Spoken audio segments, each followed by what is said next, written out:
ni cómo presentaros, porque creo que ninguno de vosotros necesita presentación, pero esta primera mesa que vamos a tener con vosotros es virtual, es intangible. Hacemos así y creamos cosas en el aire. A ver, que se va a caer. A ver. ¿Ya? Muy bien. ¿Quedamos bien para la foto?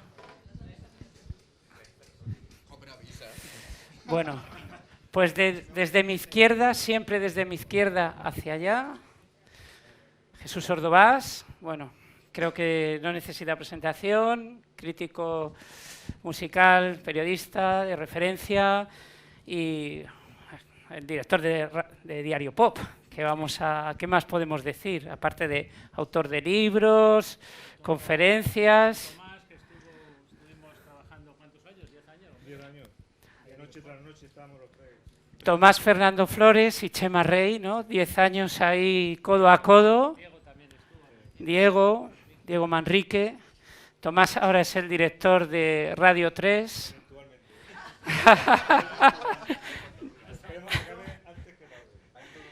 Mientras siga el buzón ese activo en siglo XXI, para que podamos todos dejar ahí nuestras opiniones libremente.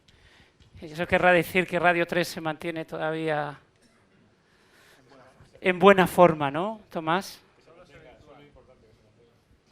Os podéis pasar el micro si queréis intervenir. Pensábamos que el micro también era virtual. Es que Lucho es un acaparador, ya sabes cómo son los artistas. Bueno, lo sabéis perfectamente, ¿no?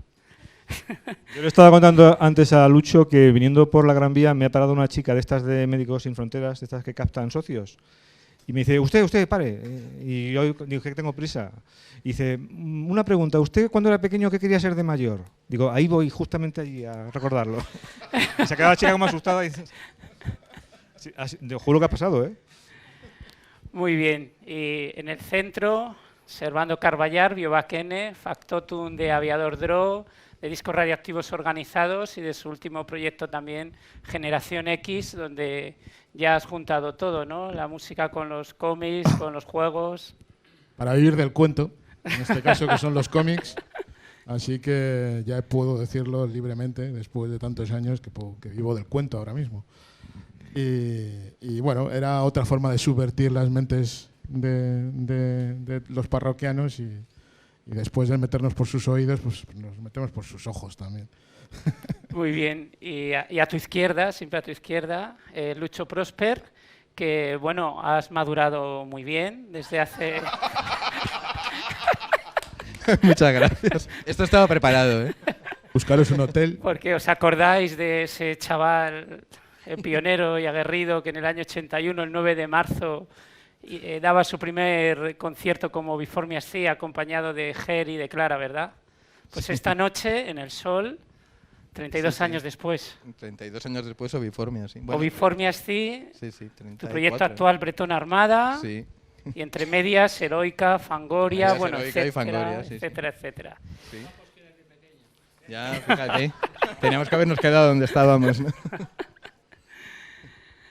Bueno, no sé, un poco la pregunta en general para abrir este Simposium Tecno, pues la verdad es que hace 32 años el panorama en lo que era el tecnopop y la música electrónica, incluso la tecnología y la ciencia en general, era muy diferente de cómo estamos ahora, que decía Jesús, ahora estamos aquí en Flagship, que esto parece una nave espacial. Y bueno, en ese momento, hace 32 años, realmente muy poca gente era capaz de imaginar, como lo hicisteis vosotros, la importancia que iba a tener la tecnología en el mundo de la música. Pues cada uno desde su óptica, desde su perspectiva, pues que haga un comentario al respecto. La verdad es que, bueno, yo siempre he pensado que el futuro hay que traerlo hacia ti, no puedes estar sentado esperándolo. Entonces nosotros... Yo personalmente y mis compañeros de Aviador, yo creo que todos éramos fans de esas novelas de la edad de oro de la ciencia ficción, de Arthur C. Clarke, de Isaac Asimov y de Robert Heinlein. Veíamos Star Trek con el señor Spock allí en sus magníficas y súper limpias naves espaciales. Y decíamos, bueno, esto tiene que ser nuestro futuro. Yo quiero visitar otros planetas y otras estrellas. Y de alguna manera, pues lo que hicimos fue llevar al pop un poco esa visión de la ciencia ficción, viendo la ciencia y la tecnología como de una forma positiva, lo cual en aquel momento era absolutamente anatema. Es decir, nos tachaban de fascistas, nos tachaban de todo lo contrario, no de futuristas, sino de pasadistas, ¿no?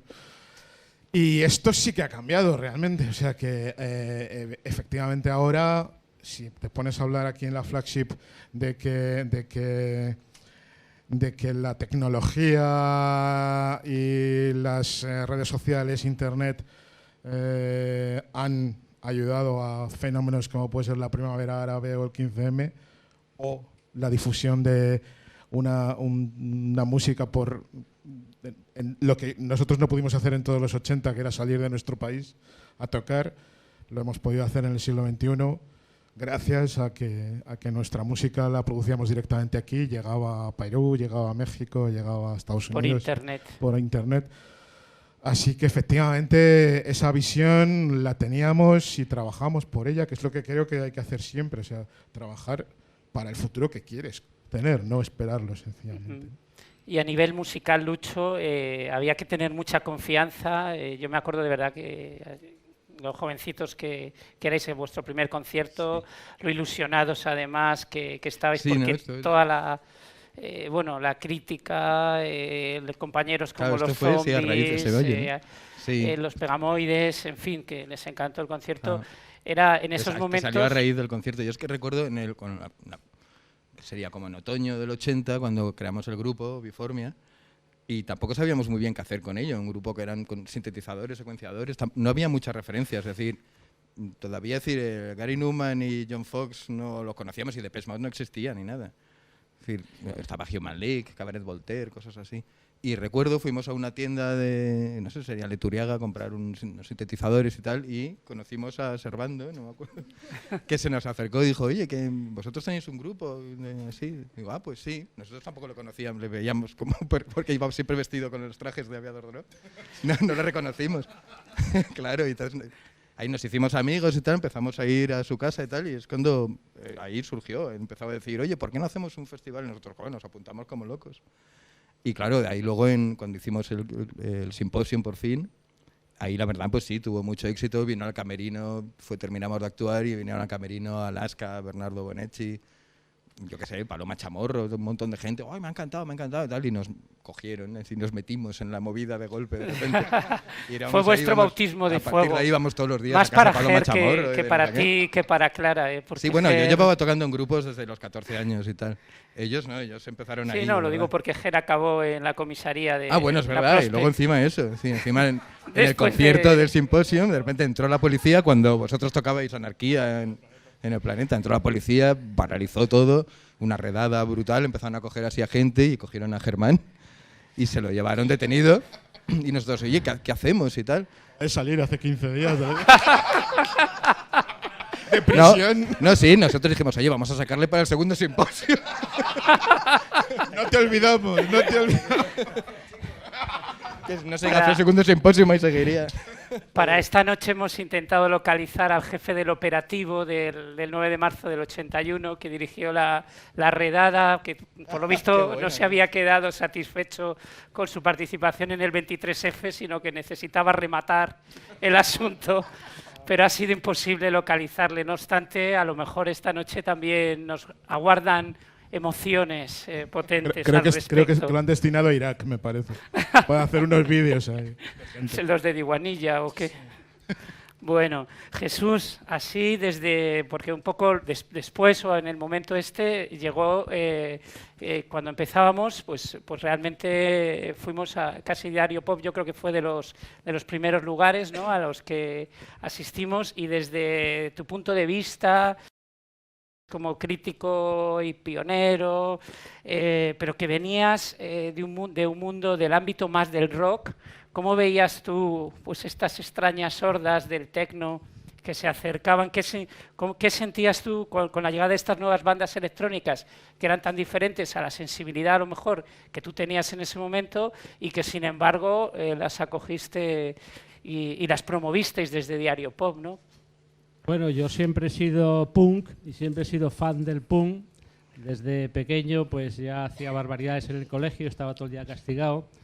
y todos mis viajes han sido la búsqueda de nuevas sensaciones, nuevos mundos, nuevos planetas, a través de la prensa, la radio, la televisión y mis viajes estelares. Y cuando conocí al aviador Dro y vi sus pintas y escuché las primeras canciones, ella es de Plexiglas y las que hicisteis para Moviplay, y luego cuando decidisteis ya formar vuestro sello discográfico Dro, pues yo me hice fan vuestro desde el primer momento. Y bueno, no estuve cortando allí con vosotros las portadas ni pintando las portadas de Nuclear, ¿no? Y bueno, yo sabía algo realmente interesante, fuerte, y que estabais marcando el camino hacia dónde tenía que ir el mundo, y lo habéis conseguido. Lo habéis conseguido con el grupo y fundando aquel fantástico sello, que ha sido el sello más importante que ha habido independiente en este país, Discos Radiactivos Organizados, luego la Fábrica Magnética, luego todos los proyectos que habéis realizado. Y yo únicamente quiero destacar el papel de Radio 3, de todos los que hemos estado en Radio 3, apoyando todo lo que habéis hecho, porque vuestras primeras grabaciones pues las hicisteis allí con Javier Moreno, conmigo, con el Diario Pop, con todos los que estábamos en Radio 3, os apoyamos desde un primer momento. Yo creo que ha sido este viaje que hemos realizado juntos, pues ha sido fantástico, porque ahora mismo, no sé si sabrás, y esto es una noticia de última hora, que el Comité Olímpico que está por aquí estos días ha decidido que vosotros seáis el aviador Dro y Bretón Armada y todos los grupos que participáis aquí y Digital 21 se abrir los Juegos Olímpicos del 2020. Es una noticia que os quería dar a todos. En Tokio. Así que habéis conseguido por fin convencer hasta la botella. Enhorabuena. Gran noticia, Jesús. Esto es conmovedor, ¿eh? Vamos a ponernos los aros olímpicos. Tomás, desde tu atalaya de siglo XXI, desde siempre, bueno, desde Diario Pop y de siglo XXI y ahora como director también de Radio 3, pues siempre has estado apoyando la música electrónica en todas sus facetas, desde las facetas más experimentales, quizás más difíciles de abordar, en mejores y peores tiempos, o sea, o en contra. Entonces, pues bueno, la verdad es que nuestra admiración por ello. Y desde dónde te viene pues esa confianza, esa obstinación que desde los 80, pues bueno, que ¿de dónde tal confianza? Sí, es una perseverancia por la innovación. Yo creo que, y es una de las ventajas, como dice Jesús, que tiene trabajar en Radio 3, ¿no? Que te permite estar pendiente de las cosas más innovadoras. Yo lo que estaba, cuando me invitasteis a esto, de pronto rescaté vuestras antiguas canciones, los discos y las casetes, y lo que sí me di cuenta al volver a escucharlas, no es que las haya dejado de escuchar, ¿no? Pero oímos tantas cosas que unas se sobreponen a otras. Es como vuestra música, con el paso del tiempo, ha envejecido bien, cómo sigue siendo actual. Y ahora, cuando hablábamos de este simposio en Radio 3, volvíamos a rescatar estas primitivas canciones, a la vez que poníamos las revisiones que habéis hecho en pleno siglo XXI, y cómo parecía que el alumbramiento visionario que tenían en aquel momento han permitido que se mantengan vigorosamente creativas, cosa que no le ha pasado a muchos coetáneos vuestros que hacían canciones de pop y de rock, que ahora las escuchas y te suenan naif, por usar un eufemismo así aquí en público, ¿no? Y dices, qué cosa más ñoña me gustaba entonces. Y en vuestro caso, ¿no? En vuestro caso son canciones poderosas, que mantienen la energía, que a lo mejor tenían su punto naif en la parafernalia con la que las acompañabais, en los panfletos, aquellos que ya tengo muchos fanzines vuestros, lo de la Operación Naranja, no sé qué, dice, joder, tiene un punto la expansión naranja. La expansión naranja, perdón. Tengo esta jersey guardado, ¿no? Todos guardamos todos esos gaches, ¿no? Pero musicalmente el tiempo ha ido a vuestro favor. Es verdad que habéis tenido que atravesar forzosamente un desierto enorme. A lo mejor no habéis visto recompensados en vuestra vida doméstica vuestro tesón por innovar en aquel momento y os habéis tenido que dedicar a otras muchas cosas que seguro que también os han gratificado. Pero bueno, aquí estamos en el 2013 recordando aquel momento y viendo que sois capaces de hacer música que en aquel momento era innovadora y que ahora sigue siendo también innovadora porque efectivamente ya el mundo os ha acabado por dar la razón, ¿no? Y esa es una pequeña satisfacción que tenemos todos los que somos vuestros fans, ¿no? A lo mejor es una cosa muy tonta, decir, mira, me gustaba entonces y ahora funciona, ¿no? Gracias, Tomás. Le has dado pie a Lucho, que pues ya que hablas del Symposium Tecno y un poco de lo que representó, pues ¿qué representó o qué legado crees que...? ¿Puedo hacer una pregunta, una curiosidad que Sí, siempre he tenido? haz tú la pregunta mejor. Me decía, nos decía antes, Lucho. Lucho nos decía que como que su proyecto nació sin bases ni referentes, ¿no? Pero es imposible, alguna tenía que haber. Sí, sí, ya era pues. Además, ¿recuerdas cuando íbamos a casa de Servando y nos sentábamos en los botes de Cibageigui a beber bebidas que tuvieran cuantos más colorantes y cosas artificiales? Tang, básicamente Tang. Básicamente Tang, sí. Pues ahí, ¿de qué cosas hablábamos? De Tuxedo Moon, Cabaret Voltaire, Human League. Sí, la ola fría del tecno y sí, el, pues el Way krautrock, Rock Devo. de... Pero y que Devo, Kraftwerk. el pop electrónico inglés todavía no había nacido del todo. Estaba Tubeway Army, bueno, y Human League. Human League, Pero, sí. pero todavía no había arrancado. El nombre es decir, de Tecnopop y no existía. no es decir, no existía. existía. Es decir, de hecho, no, lo inventó... no sabíamos cómo llamarlo, ¿verdad? Decíamos, ¿cómo llamamos? ¿Electro rock? No, rock no. Rock quita la palabra rock para, definitivamente. Y era como, ¿verdad? Había un cerca y dijo Tecnopop y digo, vale. La verdad es que yo estaba convencido de que después de los punks todo el mundo iba a ser tecno. Sí, yo también, ¿no? Absolutamente. ¿no? Lo que nos extrañaba es que todavía siguen siendo punks, estos antiguos. Súper antiguos, entonces Sí, era... unos era conservadores. Y nosotros efectivamente íbamos con el uniforme a todos lados. Sí, sí, claro. Es verdad. Muy bien, pues yo... Ingenuos. Bueno, creo que la audiencia ya está prácticamente, habéis llenado el auditorio, la nave flagship, y creo que es vuestro turno. Leia, estás por aquí con el micrófono. Quien quiera intervenir, yo voy dando paso y Leia lo acerca y podéis preguntarnos cualquier cosa. Vamos a decir la verdad siempre Todo que... cosas personales. Sí, Exactamente. sí. Venga, tipo, sálvame. Perdona que vuelva a irrumpir. Una cosa que hay respecto de este presente que era aquel futuro, ¿no? Es un juego de palabras. Las cosas que soñábamos que iban a pasar, ninguna ha pasado. Ni nos teletransportamos, ni nada por el estilo. Y las cosas que realmente pasan, Internet, nadie se lo había imaginado, lo de los teléfonos inteligentes en los bolsillos, las Bueno, cosas que eso nos sí, rodean en en nuestra Star vida. Trek. Sí, pues yo no pensaba que eso fuese a suceder El nunca. comunicador de Star Trek es el modelo en el que se inspiró Motorola para hacer su primer teléfono. Y que íbamos a todo el día con el dedo pulgar mandando unos mensajes. Eso no se lo imaginaba nada más que algunos directivos de Telefónica. Sí. Pero quiero decir que es una paradoja, ¿no? Que lo que soñábamos que iba a ser la ficción tecnológica nunca se ha cumplido, o casi nunca, excepto eso que dices tú de Star Trek. Ni hemos vuelto a ir a la Luna Es desde el año cierto. 68. Sí, y seguimos viajando en tren y los coches se alimentan con gasolina. O sea, en eso ha sido un fiasco, ¿eh?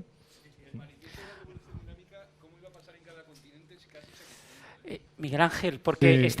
estamos grabando todo lo que se diga aquí, quedará Pero lo he avisado. grabado y se enviará, es el CNI o algo así, ¿no? El Servicio de Inteligencia Español. Lo enviaremos directamente al CNI. Entonces, cuidado con lo que decís, Miguel Ángel. A ver, Leia, por favor.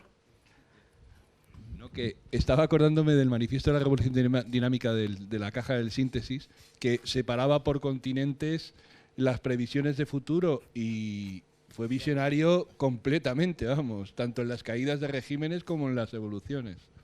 Sí, había una cierta medida de cosas que efectivamente a nivel histórico, como la caída del muro de Berlín, la caída de la URSS, el Banco Mundial de Datos, al que íbamos a tener acceso todos. Hay una cierta medida de visiones de futuro que sí se cumplían, pero... Y esclavos de la banca, efectivamente. Creo que en la contraportada de Cromosomas Salvajes hay un speech, que el otro día lo estuve leyendo, y es exactamente la misma situación que ahora, lo cual puede querer decir que realmente no se ha avanzado nada. Es decir, estamos otra vez en el feudalismo bancario de siempre. Pero lo que sí que yo creo que ha cambiado es, por ejemplo, esa visión colectiva de que efectivamente la tecnología, como herramienta que es, puede servir para esclavizar, como es bien utilizada o mal utilizada por los gobiernos y por las grandes empresas y las grandes mafias, pero también se les vuelve en su contra, se puede volver en su contra. Y ahí tenemos pues esto, por fenómenos como la primavera árabe o este tipo de acciones que hacen los hackers y tal, que en cierta medida lo que llevan es a un nuevo campo de batalla de la misma historia. Es decir, nos siguen engañando con lo mismo, que estamos en la civilización única y en la fórmula única occidental de visión, y que esta es la única forma de ver las cosas, pero yo creo que esta concienciación ciudadana del colectivo, y además un colectivo que no ve a través solamente de la política, sino de los movimientos ciudadanos, esto es algo que ha cambiado realmente. Y digamos que cuando nosotros veíamos pues eso, Star Trek y los coches voladores y los rayos láser y tal, sabíamos que bueno, eso es el siglo XXIV, o sea, queda mucho camino por recorrer y hay que recorrerlo ahora, estamos recorriéndolo ahora, y quiera que no, esos pequeños pasos que se dan hacia el progreso hay que defenderlos aquí en la flagship, en la Sala del Sol, en la radio, en los libros.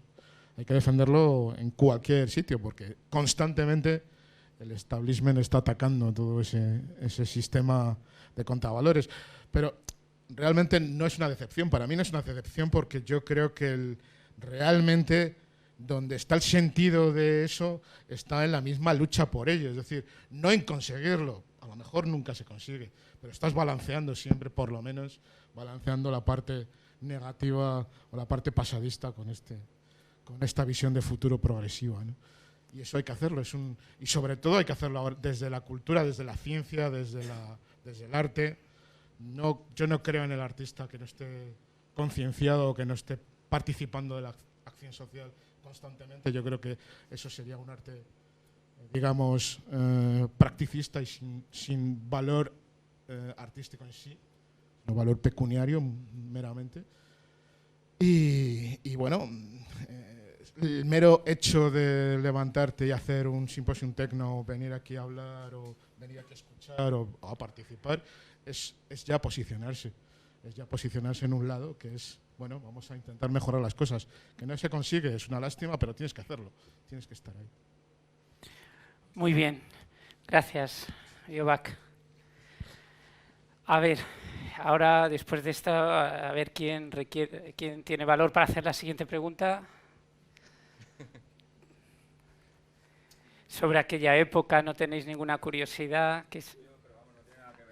O sobre ahora, sobre el presente. No, es más sobre aquella época. Siempre se ha hablado de la movida del punk, de que nadie sabía tocar y que era un poco la gracia de que cualquiera se podía subir a un escenario, pero vuestros directos, o sea, no era lo de ahora de la barra espaciadora del Mac y ya está. O sea, de repente yo flipaba viendo cómo tocabais 12 personas en un escenario y, o sea, me gustaría saber si realmente erais autodidactas, si sabíais tocar, cómo construíais esos directos, cómo se ensayaba, porque me parecía un cisco bastante gordo, vamos. Es decir, el programar entonces los secuenciadores era complicadísimo, era súper jodido, y entre tema y tema, pues es decir, terminabas el tema y había que esperar como un minuto por lo menos para programarlo para el siguiente, ¿verdad? Era como, el público tenía que tener mucha paciencia. Sí, sí. Hombre, ahora es que sí, ahora lo haces exactamente, es una partitura, exactamente. Entonces tienes que poner el botón más o menos donde iba a sonar la nota. Y claro, a veces no lo ponías exacto, entonces claro, había una cosa bastante aleatoria. Podías provocar tú que fuera más aleatorio todavía, pero aún así, no sé, por lo menos en nuestro caso, no, en Obiformia queríamos que sonara así, y sonaba así, menos cuando ya desbarrábamos, pero en principio, pero era complicado, sí, era muy complicado entonces. Claro, nosotros veníamos efectivamente del punk. Nosotros habíamos nacido a la música, aunque éramos aficionados de antes y habíamos escuchado desde los Beatles hasta Genesis, pero fue cuando descubrimos a los Sex Pistols en el 77 cuando dijimos, pues podríamos hacer eso porque no requiere mucho esfuerzo y nos importaba mucho el mensaje, sobre todo, o sea, decir la palabra o lo que se decía. De ahí cantar en español o en castellano, de ahí los mensajes, las letras, los panfletos.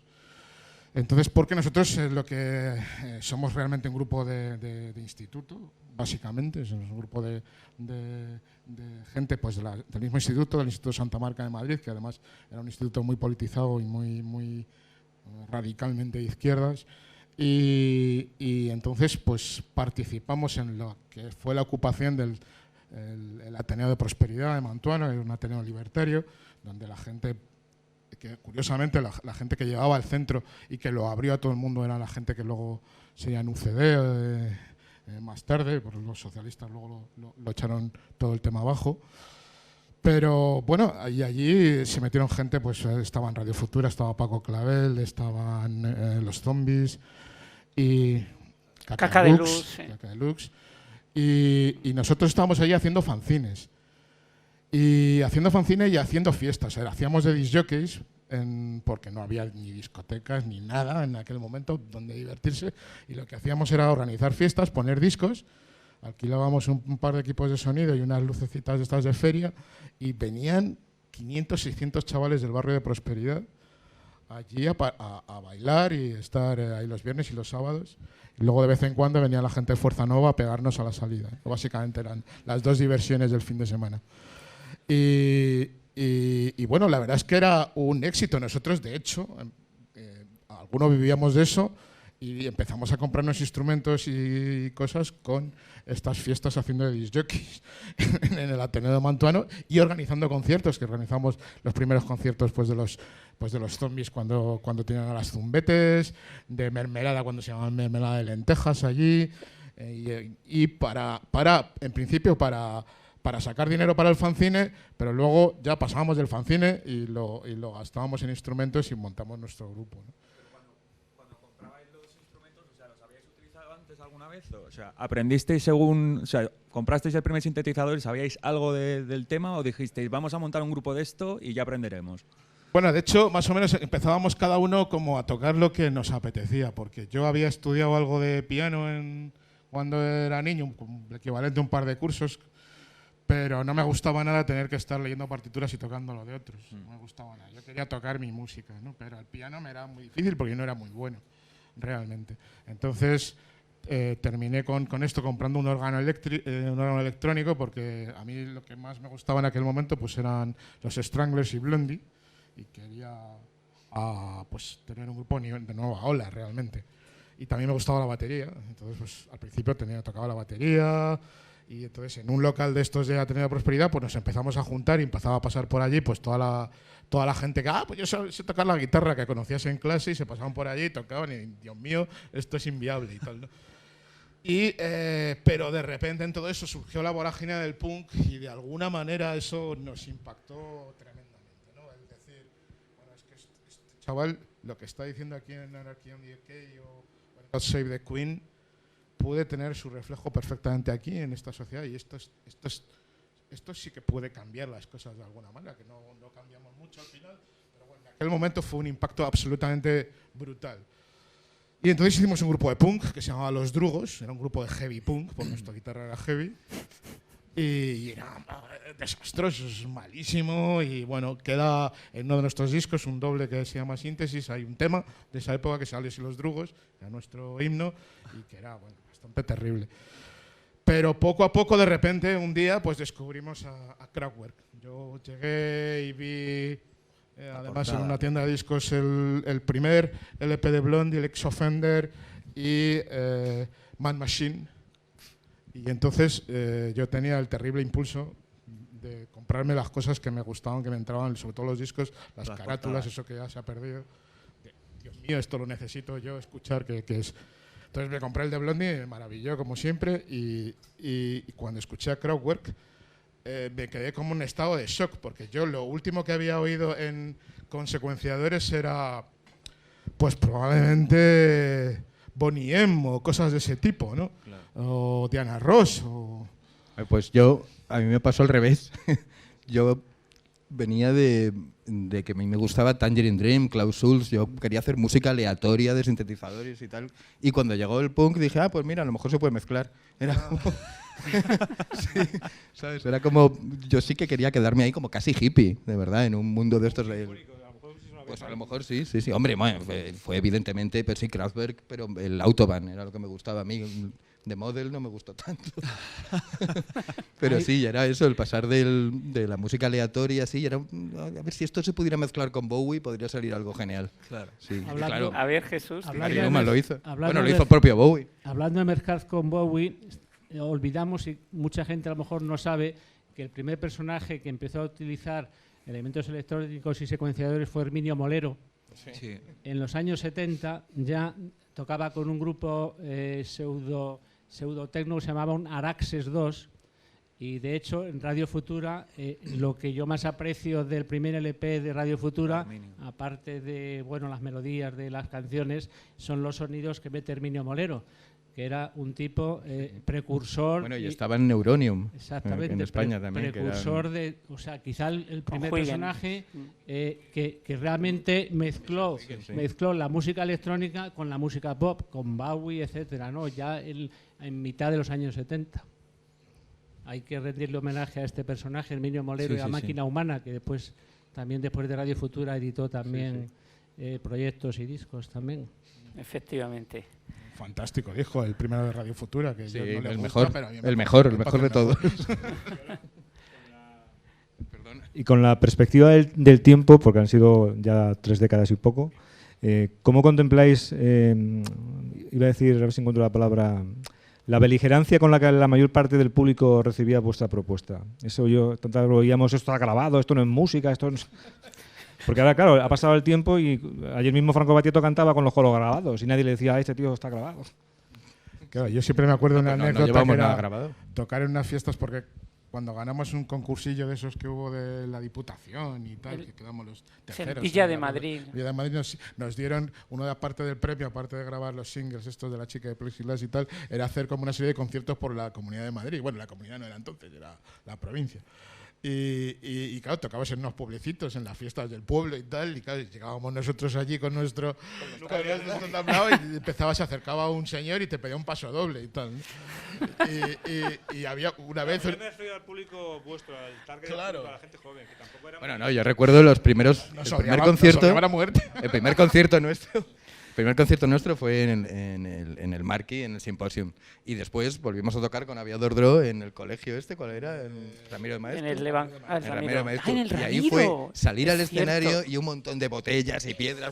Como que no lleváis batería ni guitarras. Es decir, no llegamos ni a tocar nada. Era como que no lleváis baterías ni guitarras. No nos dejaron tocar. Y luego vosotros salisteis y no sé si Foss se llevó una pedrada en la cabeza o algo así, ¿no? O alguien. Sí, pero El concierto tocamos. legendario nuestro en ese plan fue en Avilés. No, bueno, ya lo vuestro ya fue Avilés ya la gente, era un pabellón entero llena de gente que querían matarnos directamente. Entonces lo que iban es a llenar botellas, porque no estas cosas tan bonitas que tenemos ahora de cerveza en latas o botellitas así de cartón, no, entonces era todo de cristal. Y entonces iban y como no les parecía de suficiente impacto la botella de cristal, la rellenaban de arena o de agua para que creara realmente una bomba real.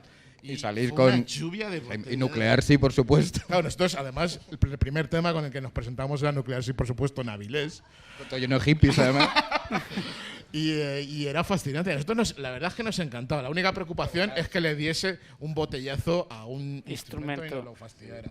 Más que a una persona. Así que luego le dieron al bajista y estuvo ahí sangrando como un cerdo y tal. Pero todo eso nos parecía súper Pero el divertido. Cork se ha salvado. De hecho, Arturo Lanz, que hoy, por cierto, hoy toca también y era nuestro primer Pero cantante no vayáis en a aquella verlo, época. porque Sí, vais a fue venir Perdón, Arturo. Pero Arturo lo que hizo cuando un pabellón de deporte lleno de gente fue bajarse al público llamándolo en monos retrógrados, lo cual hoy en día no estaría muy bien visto, supongo, en las redes sociales. Y en lugar de destruir nuestra carrera, lo que hizo la gente es asustarse, los 500 personas, y nos dejaron salir por la puerta. O sea que era verdaderamente un shock esto de presentarnos allí como hombres máquina, ¿no? Y bueno, eso realmente a nosotros nos encantaba, es lo que más nos gustaba de eso, ¿no? Porque si hubiésemos tenido que defender solo musicalmente, no hubiésemos tenido ninguna oportunidad. En ese sentido, en Madrid, en la universidad, en la Autónoma, en el concierto de la Fiesta de la Primavera, los hippies eran como mucho más, delicados o lo que eran más felices. Bueno, también es que estaban todos muy emporrados y lo que hacían es que nos tiraban florecitas. Entonces nos desmayábamos. Cuando nos impactaba una flor, nos desmayábamos. Era como si hubieran interrumpido nuestra programación, ¿no? A ver, ¿más preguntas? Eso sí hemos ganado, ¿verdad? Efectivamente, o sea, las cosas, las actitudes, digamos, de la gente es bastante más abierta. Eso es un trabajo que efectivamente han hecho los medios de comunicación, habéis hecho vosotros, hemos hecho nosotros, y en eso se ha ganado. O sea, yo creo que ahora mismo la gente, la visión no es tan obtusa ni tan cerrada, y todo eso ha ido cambiando, que efectivamente no ha ido a la velocidad que todos esperábamos y que teníamos que estar ahora haciendo el Symposium Tecno en Marte. La primera persona Hemos feliz esperado sería yo. 32 años para dejar tiempo para hacerlo en Pero Marte. bueno, el Symposium 3, efectivamente, 3, dentro de 32 años, en 2045, Será en no Marte. lo dudéis que será en Marte.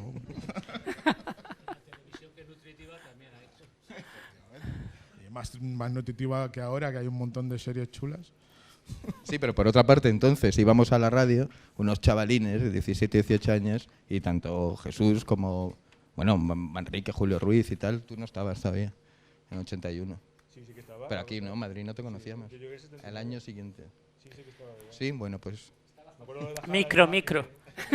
pues eso, íbamos a la radio con nuestra maquetilla, oye, que traemos esto. Ay, pues sí, pues venga, y nos ponían.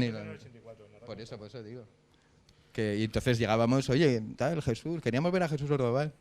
Y salía, nos recibía y nos llevaba a la cabina, y bueno, ¿y qué hacéis? Y esto, tal. Es decir, que la radio estaba muy cerca de los grupos. Y la televisión también, porque de hecho nosotros al poquito ya nos llamaron de Televisión Española para hacer un vídeo, es decir, no lo pedíamos nosotros, nos llamaban. Sí, había música en directo Y no en estábamos televisión. en una compañía de discos ni nada, ¿no? Es decir, ahora es Había imposible música. eso. Ahora está internet. En la radio, todos os creeréis que todo ha sido fácil y sencillo, el programar al Aviador Dro y a Caca de Luz y a todos los grupos que surgieron por entonces. Yo os puedo contar, y Tomás y todos los que empezamos en Radio 3 en años 79, 80, 81, que casi todos los grupos grababan en casetes o en cintas.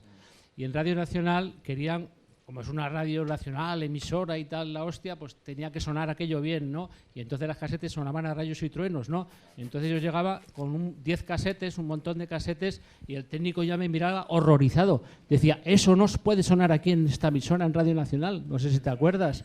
Y entonces el tío se negaba a que yo pusiera las casetes del Aviador Dro o de Obiformia o de quien fuera, ¿no? O de Siniestro Total. Bueno, menuda se montaba cada vez que yo ponía alguna de esas casetes, ¿no? El técnico iba a la dirección de Radio Nacional, oye, que el tío es el Ordóbal ese que me quiere meter unas casetes de mierda. Y entonces me pasaba el día yendo al despacho del director a decirle, oye, tío, es que esto es lo que suena ahora, esto es lo que hay que poner en Radio 3. Era una pelea constante y diaria con todos los técnicos. Bueno, y hasta hace muy recientemente las peleas que hemos tenido para programar ciertas cosas en Radio 3, ahora afortunadamente ya no existe ese problema, ¿no? Ahora el problema está que no hay vinilos, hay que pelearse por conseguir un plato si llevas un vinilo, es al revés. Claro, son las casetes entonces. Claro, por eso hay que comprar unas cosas especiales, es muy complicado. Claro. Sí que es un problema, sí. Muy bien. ¿Tenemos más preguntas? Sí, ahí hay una pregunta también. Yo os quería preguntar porque en el año 79, 80, cuando empezó el asunto, cuando estaba Arturo con el Aviador Dro y tal, y luego hubo esa división que él se fue para hacer Esplendor Geométrico, y el Aviador empezó a hacer temas como más pop y tal. ¿Cómo visteis vosotros la división un poco entre el rollo más vanguardista de hacer cosas verdaderamente experimentales y luego camino más pop, ¿no? Porque, por ejemplo, la Síntesis, el disco 2, el de la Antítesis, son canciones más radicales realmente, aunque suenen mejor que las que podían estar al principio, pero por otro lado, luego el camino que llevó, pues bueno, el Cromosomas Salvajes también tiene ahí esa calidad, ese sonido tan limpio, ¿no? Y no sé, un poco cómo veis vosotros el tema este de la vanguardia y de los cambios para la hora de componer temas, más o menos radicales y tal. Bueno, hay un tema por ahí en un disco, en una casete, que era Qué vanguardistas somos y que refleja un poco nuestra opinión sobre lo que es vanguardia pura, ¿no? Digamos, vanguardia de salón. ¿Le hiciste sobre ellos? ¿Estaba inspirada en ellos? Estaba inspirada, estaba dedicada a Esplendor Geométrico, realmente, sí, con toda la mala leche que pueda tener. Está grabando el Pero, claro, o sea, para nosotros nos sorprendió mucho, y la base un poco de la virulencia de la ruptura fue que en ningún momento ninguno de los que luego formaron Esplendor Geométrico había dicho en un ensayo del Aviador Dro, oye, esta canción, o me gustaría tirar hacia algo más industrial, estamos girando un poco demasiado al pop y nos gustaría cambiar. que creo que perfectamente el Aviador Draw, si escuchas la primera cassette de Esplendor Geométrico o temas como Moscú está helado, Sí. es prácticamente la continuación del Aviador Draw Sí. también. Entonces, probablemente, si alguien en aquel momento hubiese dicho, oye, me gustaría hacer algo más de este estilo, más como teníamos temas de esa línea, ¿no? Como pues, bueno, algunos temas, Rosemary, por ejemplo, que la vamos a hacer hoy, ¿no? Hubiésemos seguido siendo el Aviador Draw con esa vertiente. Podríamos haber sido Esplendor Geométrico. Yo no hubiese llegado probablemente a la versión extremo. ultra industrial o ultra maquinista posterior. Pero luego, al final, cuando nos hemos reencontrado al cabo de los años, en definitiva nos sigue gustando lo mismo. Es decir, que fue una interpretación un poco... Teníamos 18 años y las cosas se calientan mucho en esas edades, ¿no? Pero no había una ruptura realmente tan fuerte. Porque, quiero decir, Arturo Lanz pues, sacaría después Necrosis en la polla, pero a él le gustaba Blondie tanto como a mí. Quiero decir, escuchábamos los discos juntos en mi casa, ¿no? Es decir, que esa ruptura que parecía que había habido realmente no fue tal, sino una falta de comunicación entre nosotros un poco excesiva. Pero a la parte del aviador que se quedó como aviador, nunca nos habría gustado probablemente ser una versión elitista del Aviador Draw, una versión solo vanguardista del Aviador Draw. Porque nosotros creemos en el pop como mecanismo cultural o social de intervención en la realidad, ¿no? Y eso es algo que digamos, a los Esplendores les trae sin cuidado. No sé, siempre han hecho una música que a mí me encanta. Yo iba el primero a sus conciertos y estaba encantado, y a mí Arturo Lanz siempre me ha parecido una persona genial y un creador genial, pero en ese caso probablemente si no hubiésemos llegado a ese punto tan radical, porque siempre hemos pensado en ese punto. Además somos como medio rockistas en cierta medida, es decir, creemos que esto es un vehículo de comunicación brutal y más en la fase tecnológica, porque requiere, ¿por qué no decirlo?, no requiere ser un músico tan bueno, no requiere esa disciplina, digamos, física de tocar tu instrumento a la perfección o estar 5 horas todos los días haciendo ejercicios para llegar a manejar tu bajo, tu guitarra. Pues afortunadamente, en mi caso, yo puedo visualizar una canción, se la cuento a mis máquinas a través y no las tengo ni que tocar realmente. Le cuento cómo es y ellas me la hacen para mí. Entonces yo gasto mucho más tiempo en una letra o en un concepto que en aprender a tocar mi canción para tocarla en directo. Para tocarla la tocan mis máquinas, que para eso trabajan, ¿no? Entonces, bueno, son visiones un poco diferentes. Pero justo en ese momento la ruptura no debió de ser tan feroz y pudo no haber sido tan feroz, ¿no? Y entonces grupos como Zobin, Grisel y tal, ¿a vosotros os gustaban o eso era ya...? ¿Oh, perdón? Como Zobin, Zobin, Grisel... Yo te voy a decir, o sea, Arturo Lanz y yo fuimos a Suiza juntos porque trabajábamos con mis padres, que eran actores, estábamos en su compañía de teatro, fuimos a Suiza juntos y ahí estuvimos comprando discos en Zurich y visitando lo que había sido antes el Cabaret Voltaire. Nos encantaban las vanguardias, nos encantaban todo ese tipo de cosas. Y yo me compré el disco de Throbbing Gristle y él se compró el disco de Tubeway Army. Y a él le gustaba más Tubeway Army que Throbbing Gristle. Es decir, que el cambio se produjo más adelante. A nosotros nos gustaba lo mismo. Si es que nos pasábamos, Arturo Lanz y yo, estábamos todo el día juntos en casa escuchando música. Y habíamos escuchado desde Michael Field no lo repitáis aquí, por favor, que esto no salga de esta habitación. Está grabando el PNI. Esto queda grabado para la historia, Biovac. Ya la hemos cagado, ya déjalo, vámonos. Y en Suiza fuimos a ver a Lou Reed juntos. Estuvimos en el concierto de Lou Reed, que para nosotros la Velvet Underground era la octava maravilla del universo. Y eso era a un año y medio antes de todo esto. Es decir, que la base era exactamente la misma. Lo que pasa es que, bueno, ellos en un momento dado quisieron radicalizarlo más y lo hicieron muy bien. Pero yo en ese momento pensaba que era un poco ganas de asustar a la abuela, ¿sabes? O sea, de decir, bueno, vamos a ponerles una postura mucho más, ¿no? Vale, gracias. Hablando de pop, yo tengo aquí en mi mano una recopilación de algunas de las mejores canciones de Fangoria y mucha gente quizá no sepa que tú eres el autor y coautor de algunas de las mejores canciones que han hecho Fangoria, Electricistas, No sé qué me das, Eternamente inocente, Hombres, Más que una bendición, No será, Cenizas de sangre, Y muchas etcétera. de esas canciones eran de Heroica. Sí. Pero como nada, Heroica iba a editar el último disco, Metal Sonic Disco, que era un sello que habían montado ellos, Nacho, Olvido y Pito. Pero Pito de repente desapareció, el sello no se llegó a montar y nosotros decidimos Heroica que mira, que ya lo dejábamos. Y entonces ellos luego nos pidieron esas canciones que Pero habíamos grabado para Tú Heroica. has permanecido en la sombra, casi nadie sabe que Y el sacaron autor esos de... temas, sí. Sí, no es verdad. Y luego ya empecé a tocar con ellos y ya más adelante sí que empecé a componer expresamente para ellos.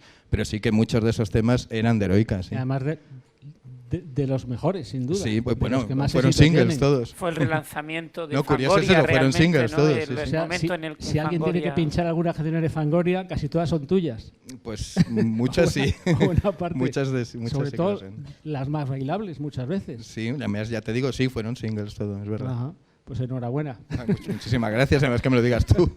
Muchas gracias. Gracias, Jesús. Es una demostración de que no basta con ser bueno o tener una calidad en este negocio, mucho menos en España, que está todo reducido por la mitad o ahora mismo a la quinta parte, ¿no?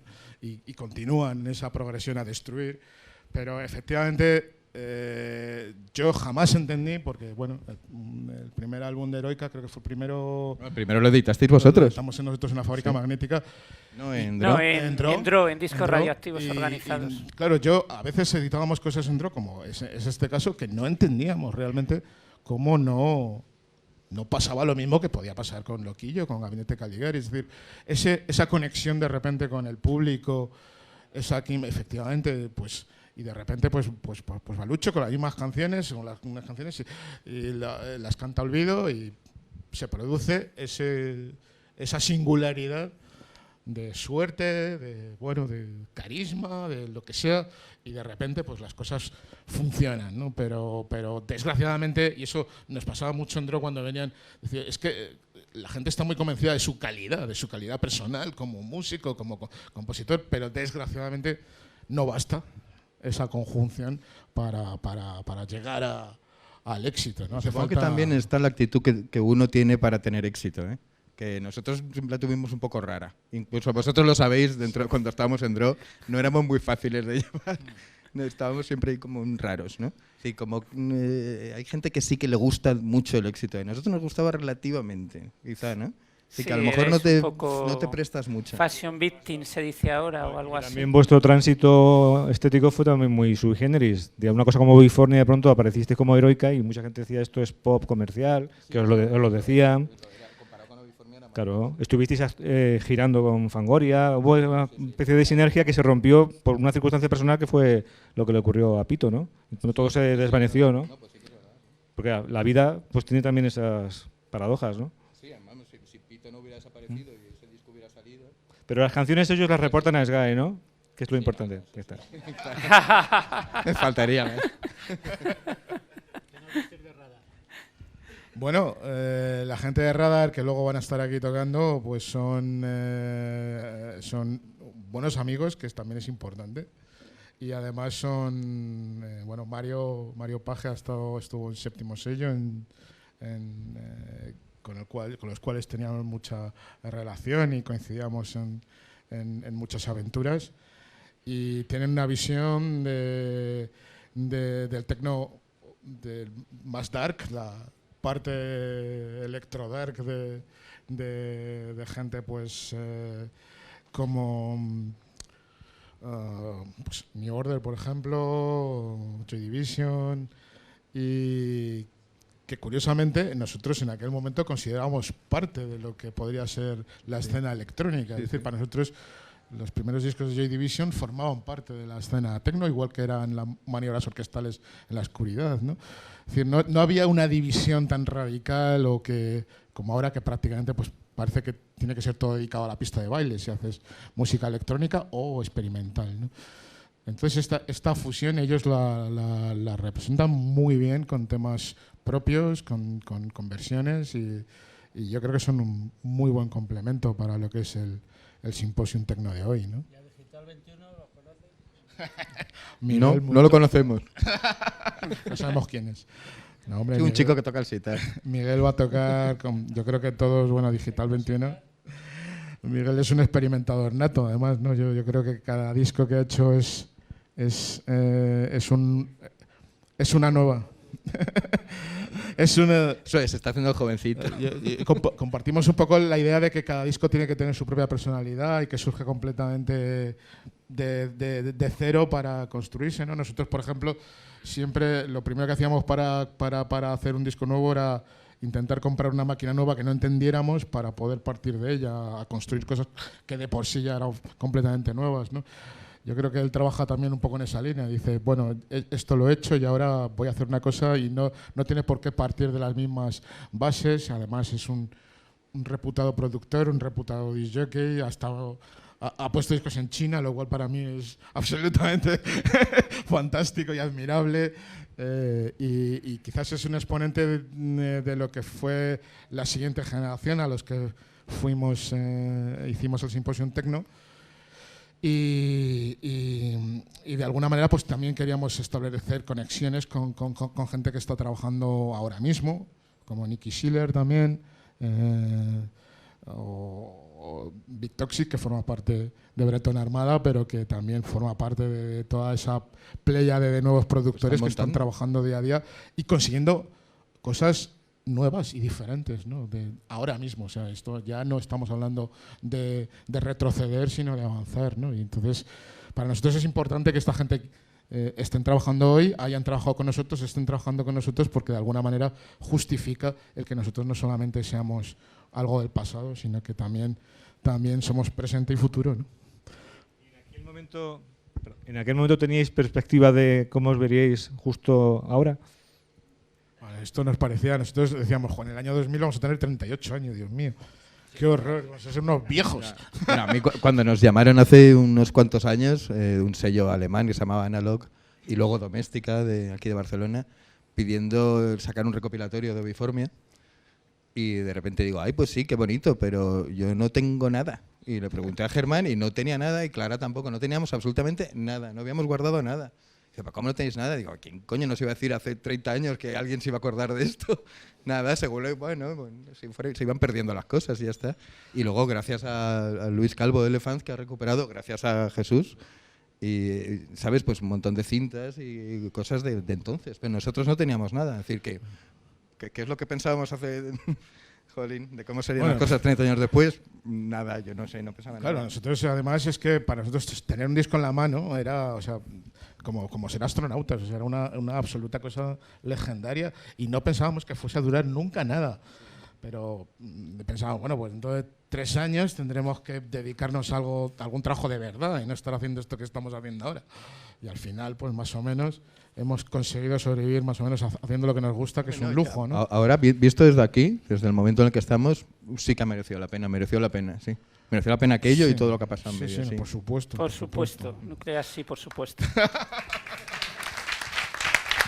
Esto no estaba preparado.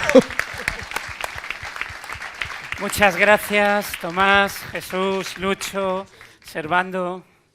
Ahora vamos a dar paso a la segunda mesa con José Manuel Costa, con Nicky Schiller, con Miguel, Digital 21, y Eugenio Muñoz, de Mecánica Popular, que viene a sustituir valientemente a Luis Delgado. Arriba, por favor. Costa, ¿qué tal? ¿Cómo estás? Sí. Nicky. ¿Qué tal? Muy bien. Lo siento. Ahora habrá más preguntas. Y quería deciros que después de la segunda mesa está el concierto compacto de Radar, que además tienen 2 sorpresas espectaculares de versiones de himnos tecnopop de los años 80. Lo digo para que os quedéis a todo el programa completo, ¿eh? A ver, Nicky, Miguel. Sí. A ver, si queréis aquí.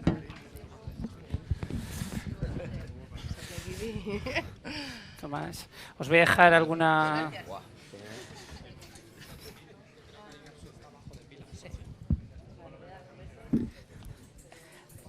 ¿Hay alguna bebida más por aquí para...? Uy, que no os he sacado a vosotros la bebida, estaban ahí y no os la he dado. Bueno.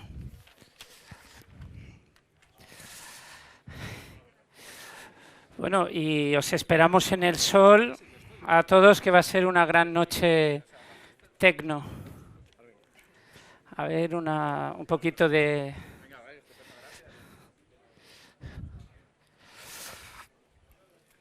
¿Qué tal?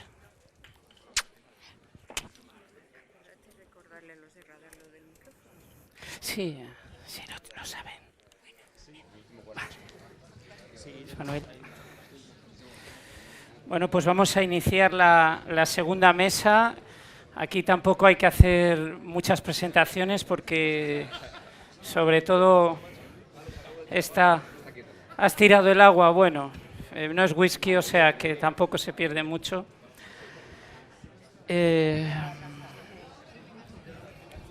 Esta segunda mesa lleva por nombre Pop electrónico y tecnología en el siglo XXI. Aunque seguramente haremos flashback nostálgicos, nos vamos a situar en esta segunda mesa más en el momento actual y también, bueno, por el lado de la composición, aunque hay un veterano de la música electrónica experimental. Tenemos a Niki y a Miguel, la Digital 21, que representan un poco nuevos valores en la escena electrónica.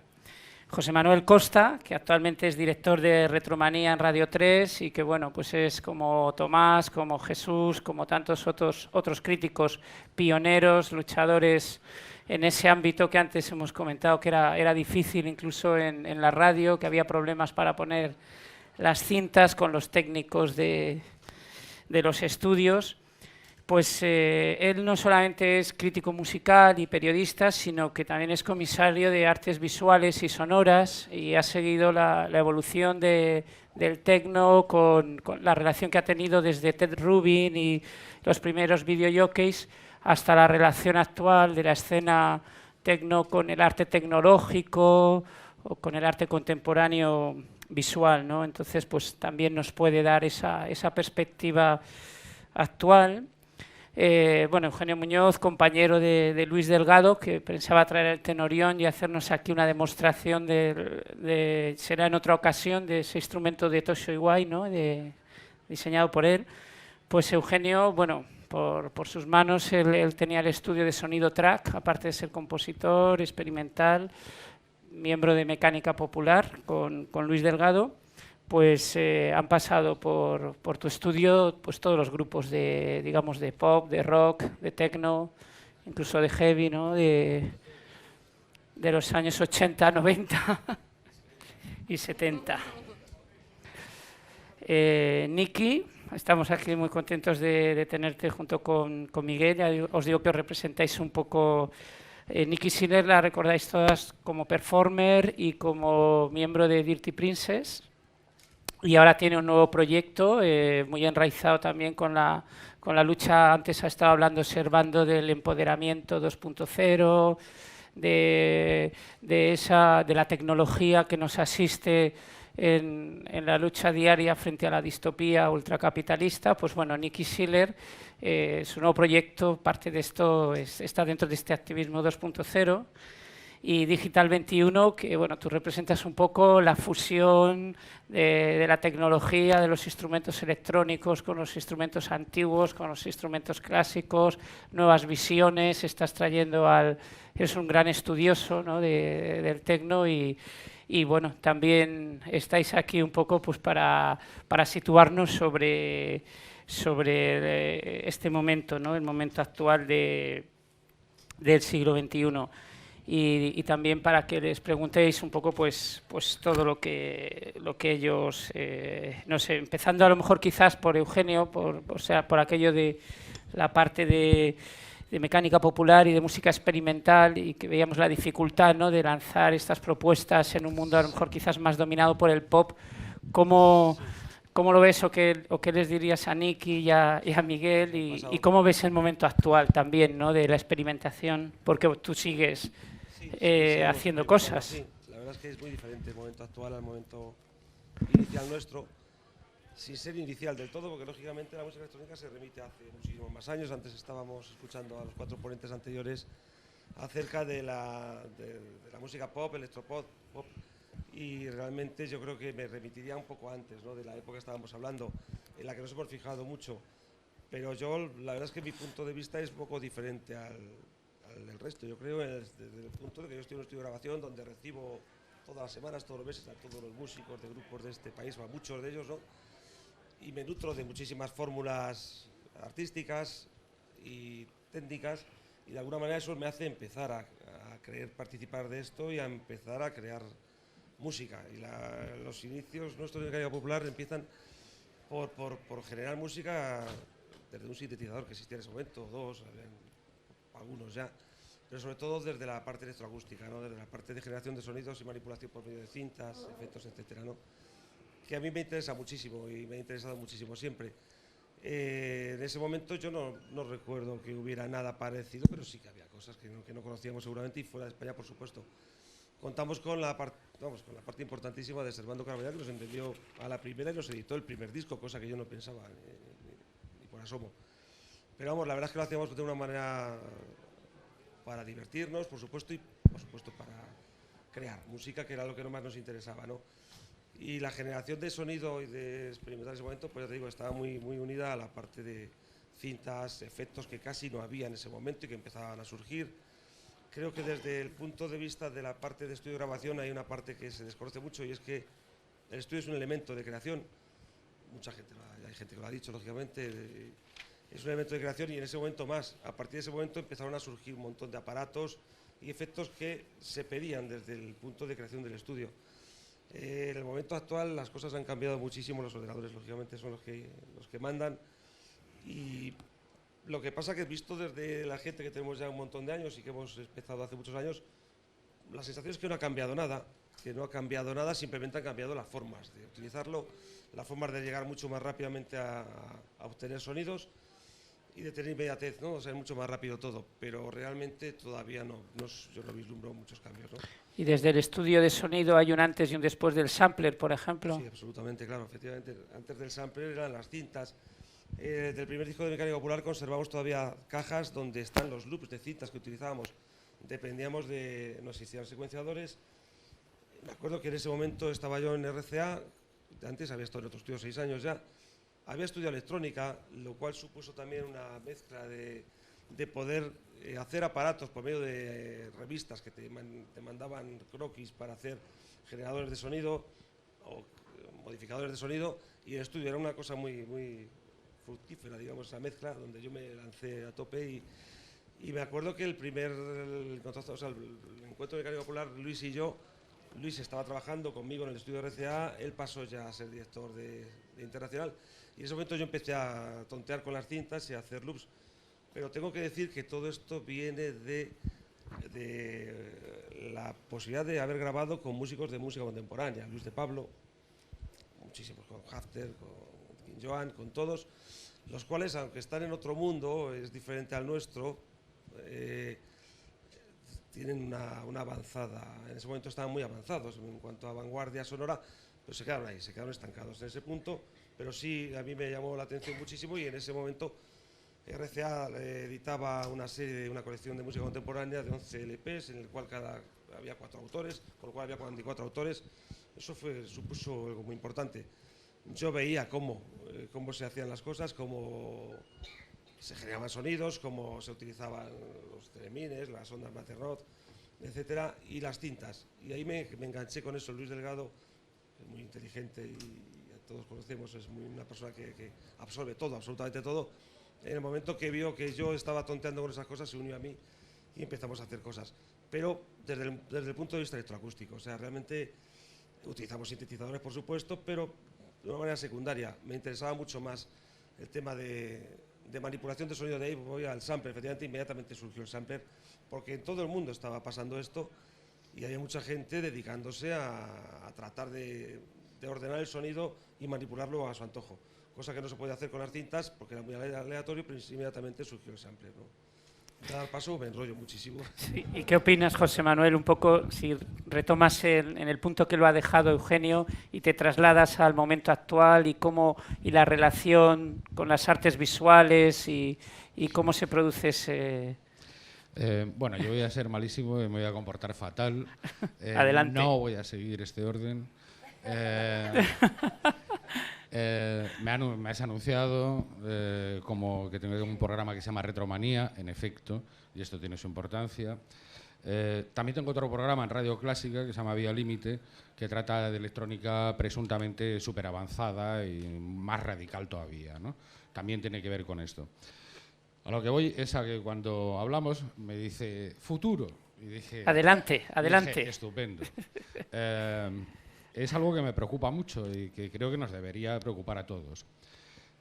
Hasta hace muy poco, cuando se hizo el simposio Tecno, era fácil todavía imaginar el futuro. Es decir, era una situación en la que todavía veíamos un futuro, veíamos avances tecnológicos y con ellos cambios sociales y tal. Eso tampoco había sido eterno, cuidado.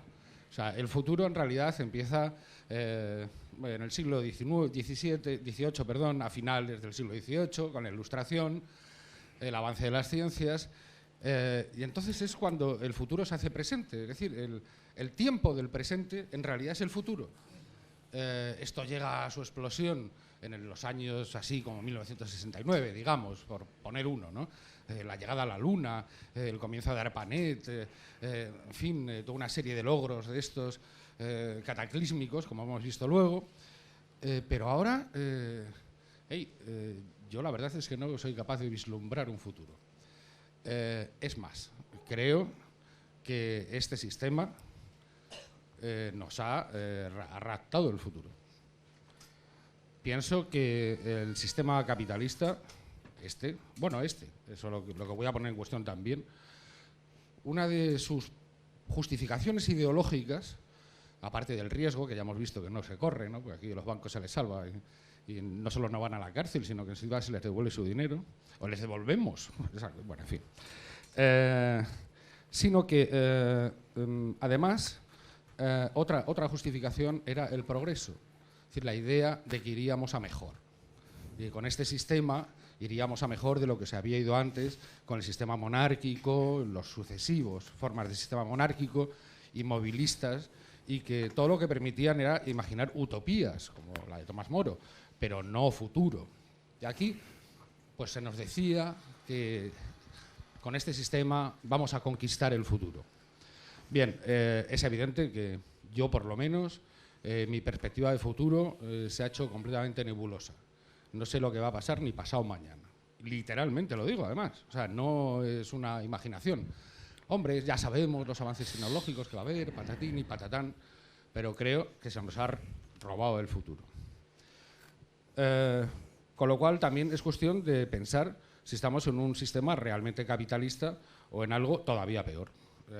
Yo me lo estoy planteando, no es algo que tenga claro, pero sin sus justificaciones ideológicas básicas no sé en qué consiste ese sistema. Y pienso que quizás nos estemos preguntando un poco precisamente eso, ¿cuál es la salida? Aquí viene la historia de la retromanía, que tiene mucho que ver con todo este simposio Tecno. Es decir, aquí se está hablando, acabas de hablar de la entrada de los ordenadores, en efecto, ahora una gran cantidad de artistas importantes, One Félix Never, ay Dios mío, Tim Hacker, Emerald, un porrón de ellos, lo que se están basando es en los sonidos analógicos, no por nostalgia, sino por establecer una relación con el objeto que están utilizando, cosa que no se produce, desde luego, con los ordenadores. Un ordenador es igual a otro, y es igual a otro, y es igual a otro. Pero tu Juno es solo ese, porque además tiene la tecla chapolo. Esto es fundamental. O sea, bien, estamos en estas, ¿no? Y entonces, yo lo que veo es que al no haber futuro, o el futuro ser así a muy corto plazo, ¿no? El pasado también como que se hipercomprime y todo el pasado se convierte en presente. Es decir, ya realmente si nos fijamos en las manifestaciones estéticas de hoy en día, ya hablo de mis dos programas, por así decir, Retromanía, que es descarado, pero el otro también, Vía Límite, lo que estamos viendo es que ya da lo mismo 8 que 80. Es decir, da lo mismo 90s, 80s, 70s, 50s o principios de siglo. O sea, todo aquello que esté grabado es útil.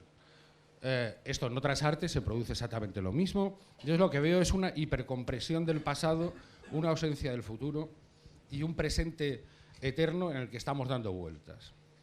Y yo lo que propongo aquí, en fin, con otros estudiosos, como Jameson o Simon Reynolds o Mark Fisher, a quien debo una parte importante de esta formulación, ¿no?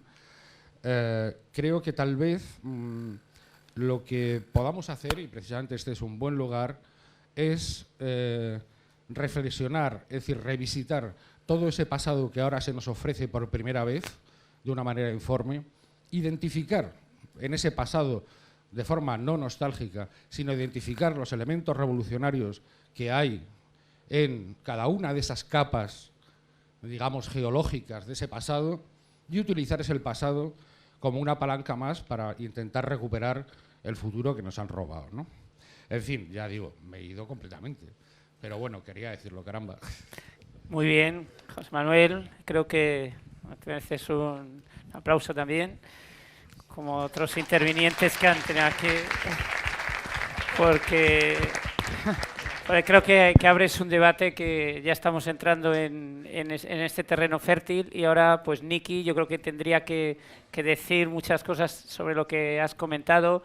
Efectivamente, ese futuro que el sistema ultracapitalista nos ha robado, pero también a través de la teoría del control, de la teoría del miedo, lo que quiere hacernos creer es que no existe, que solo existe un futuro posible, ¿no? Que es enmarcado por la distopía capitalista, y Niki, pues además creo que tiene mucho que decir, porque sus proyectos, ella mezcla el activismo con el tecno, cómo es posible esto, y también entra en profundidad con lo que dice José Manuel. ¿Cómo lo ves? ¿Cómo ves todo esto?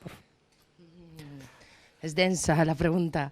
Sí, bueno, adelante. Bueno, en cuanto al tecno, para mí el tecno ya lleva hace más de 20 años y está linkado con la idea de la remezcla.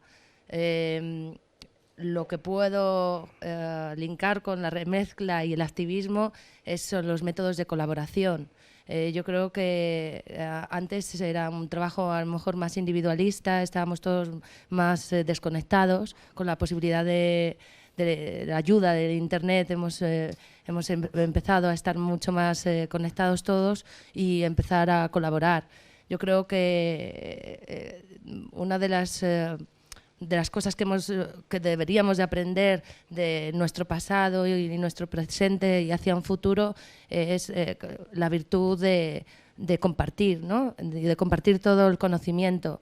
Yo estoy en esa, estoy en todo lo que sé, que lo sepan los demás, para empoderar a las personas a poder crear, ¿no? Eso es la creación más pura, yo creo, ¿no? Dejar a todo el mundo que tenga la misma oportunidad. Yo creo que en cuanto al tecno, la industria discográfica con la que hemos vivido, los años 80, 90, 2000, como hemos visto que eran grandes monstruos enormes que te daban caramelitos y todos entraban por ese agujerito, muchos fueron felices, pero yo como parte del underground dijimos que no. Vimos en sus contratos que eran monstruos, y lo siento si hay aquí alguien de alguna multinacional, pero he estudiado un poco de derecho y veías como las cláusulas, bueno, pues eran tan paganas como las cláusulas que te ponen para quitarte la casa, ¿no? Te quitaban dinerito de todas partes. Entonces, bueno, a lo mejor no podíamos ser Madonas. Mi padre me decía, pero tú ¿cuándo vas a ser Madonna, no? Yo decidí no ser Madonna y no creo que tuviera ese nivel, pero decidí, bueno, seguir mi camino con un estudio hecho por nosotros, a mano, por François, Big Toxic, que me enseñó todo. Es parte además de los And Then Found, de mi nuevo proyecto. Y bueno, deciros del nuevo proyecto, es un proyecto en colaboración también, que está Big Toxic, Roti 340, es un informático músico, otro matemático, no, tengo 2 matemáticos, bueno, somos, hay 2 matemáticos, uno que lleva el vídeo, otro la performance y los voces, otra chica con el vídeo, y es un proceso muy, muy lento, muy bonito porque es para nosotros. Me da igual si lo sacamos, no lo sacamos, creo que es para compartirlo con los que tengo a mi alrededor y pasarlo bien.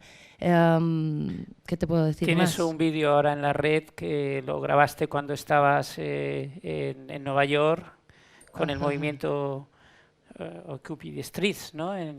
Sí, y además que ahora es de superactualidad, de Camp, porque hablo, bueno, de cómo el sistema financiero nos ha quitado todo y nos deja sin casas, ¿no? Y la mentira de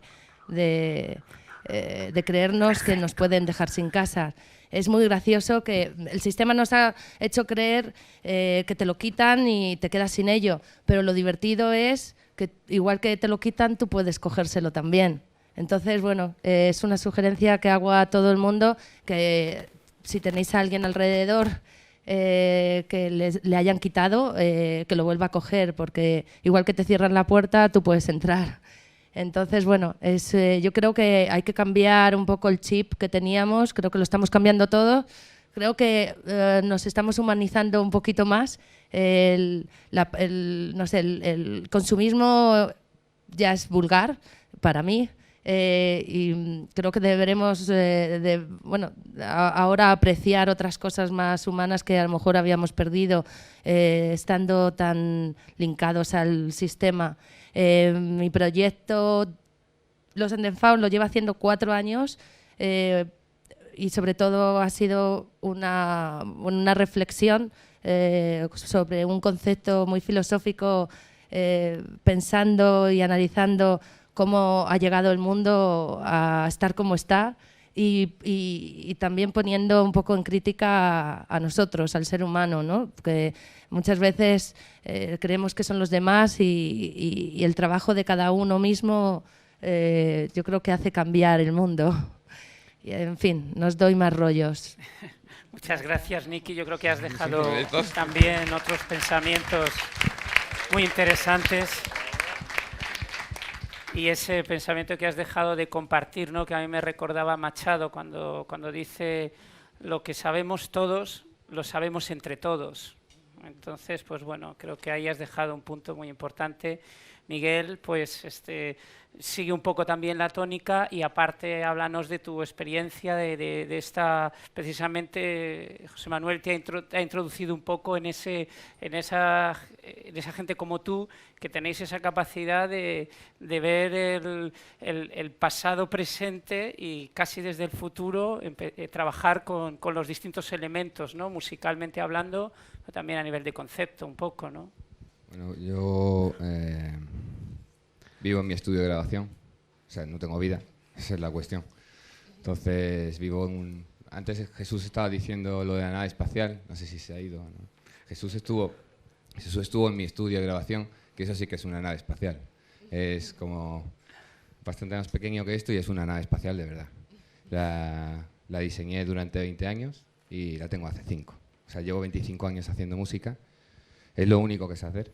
Bueno, música y videoarte o como se le llame, o pues, plasmar en vídeo lo que siento. No sé, la verdad.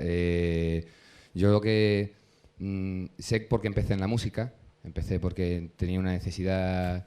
Siempre he sido demasiado activo, hiperactivo. De pequeño tenía muchos problemas. Entonces supongo que esa hiperactividad me llevó a hacer música, vídeo, a tocar la batería en un grupo, el bajo en otro, el teclado en otro, la guitarra. De repente me fui a Manchester en el 93, al club de New Order, a De Hacienda, y allí viví algo que yo no podía comprender. Yo fui porque en el 89-90, que es cuando yo empecé, 88, 89, es justo como decía Servando antes, la generación justo después de ellos, ¿no?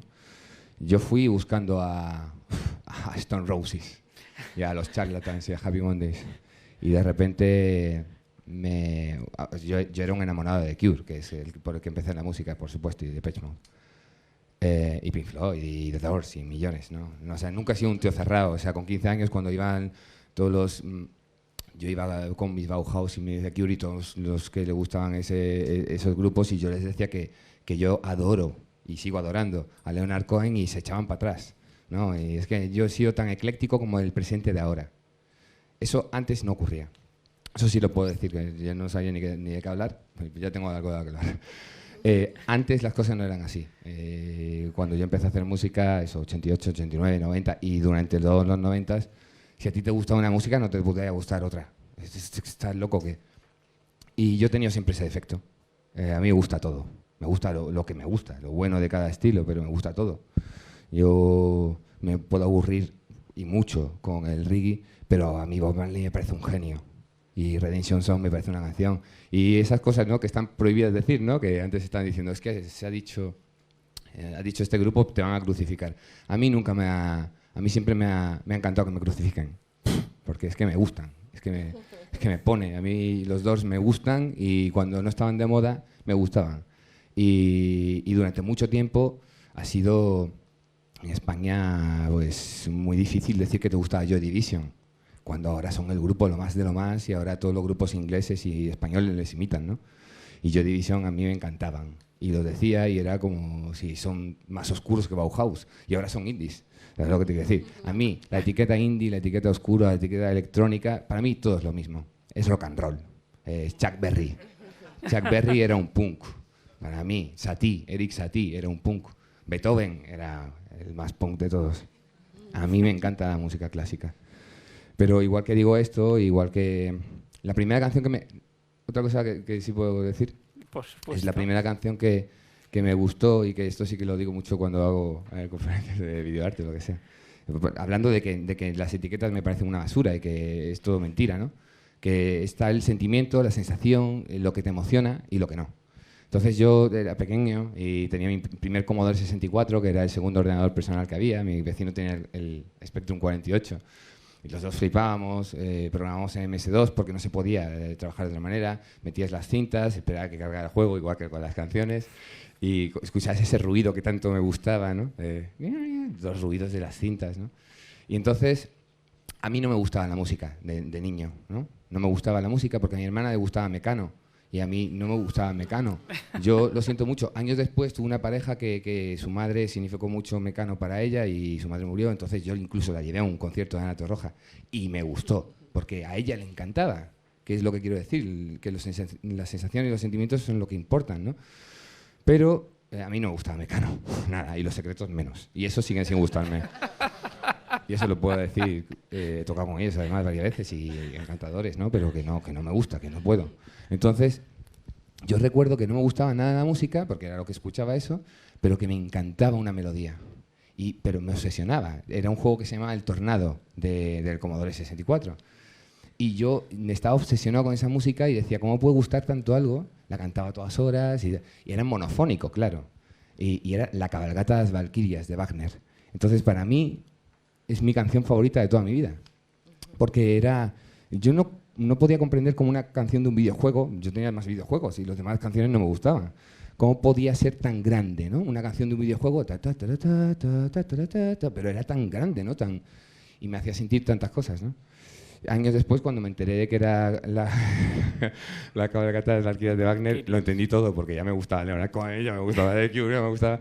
Entonces, de repente, entré en primero de BUP, en el instituto, y bueno, a las 2 semanas un amigo me pasó una cinta, y en esa cinta estaba The Cure, estaba Depeche Mode, estaba Bowie, era una locura la cinta. Al día siguiente me senté con él y le dije, ya sé lo que voy a hacer toda mi vida. Voy a hacer música y a decir las cosas que siento con la música. Y me dijo, ¿pero tú sabes tocar? Y yo dije, no tengo ni idea. ¿Tú quieres tocar en mi grupo? Y él me dijo, sí, pero si yo no sé tocar, digo, yo te enseño. ¿Qué quieres tocar? ¿No? Y a los 2 meses estamos tocando. Yo aprendí a tocar los instrumentos para enseñarle a mis compañeros. Todo esto venía a que yo vengo de la música orgánica. Vengo de tocar el bajo, la batería, la guitarra, pero me fui en el 93 a New Order. Cuidado, que yo me enrollo más que vosotros, cuidado. Me cuesta arrancar, pero...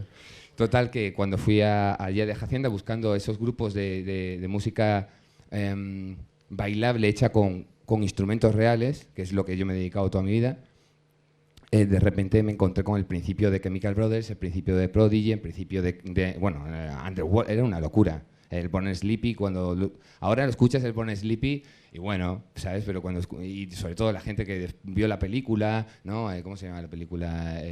Trainspotting, ¿no? Y todo esto, pero de verdad, estar en Manchester, en The Hacienda, y escuchar el Born Sleepy, ¿sabes? O en Londres. O sea, yo escuché unas canciones allí, unas secciones de Acid House que yo ni lo comprendía, porque es que de verdad yo alucinaba con todo, como si una esponja, me encantaba todo. Entonces fue algo que cambió mi música, y cuando volví, vine, o sea, me gustaba Depeche Mode, ¿no? Pero no era lo mismo, ¿no? En esa época. Los Depeche Mode han sabido envejecer y nutrirse de todo eso que ocurrió allí también. Entonces vine decidido a lo de siempre, a ser una esponja y a que era una mezcla de todo, del pasado y del futuro, igual que Mozart es una mezcla de Bach y del futuro, y igual que Beethoven es una mezcla de Mozart, de Bach y del futuro, y así todos, y ya está, no digo más. Muy bien, Miquel.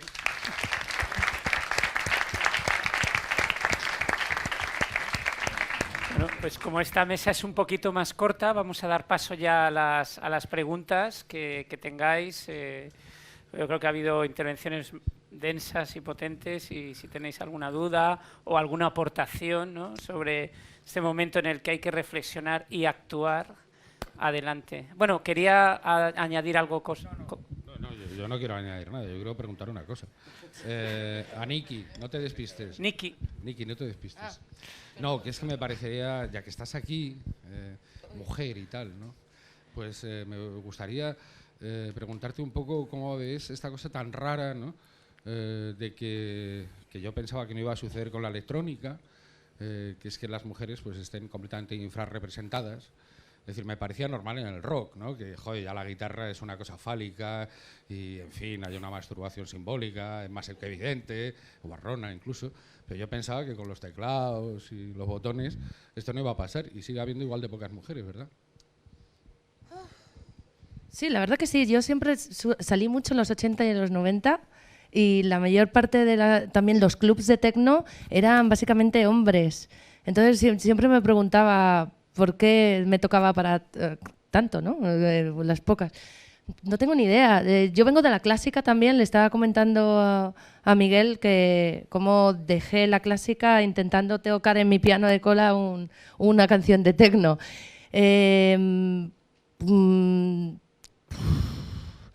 Es que yo no sé, yo me he cruzado con muchos artistas en el mundo de la electrónica, y para mí está muy mezclado y muy unido lo que es la música, el vídeo y todos los aparatajes. Y ahí sí que me he encontrado muchas mujeres, pero es verdad, techno, no sé qué es lo que sucede. Debe ser pues que tenemos dividido diferente el cerebro, o no te puedo decir. ¿Tienes alguna idea, José Manuel?